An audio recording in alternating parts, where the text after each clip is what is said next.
Back to another video of Crypto Basics. In this video, we are going to learn how to change your PIN in Is Crypto account. First of all, make sure that you are connected to your internet. After that, find and open Is application on your device.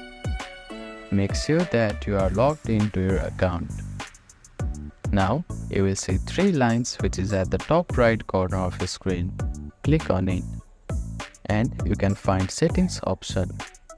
After clicking on setting option, you can see change PIN option there. But you can see that your account settings has been locked. To unlock your account settings, click on tap to unlock account settings option, where you need to type in your password for the account. After typing in your password, you can click on submit button. And you can click on change PIN option now.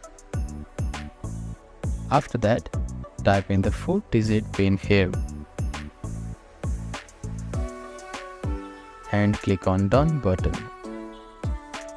So that is how you can change your PIN of Is Crypto account.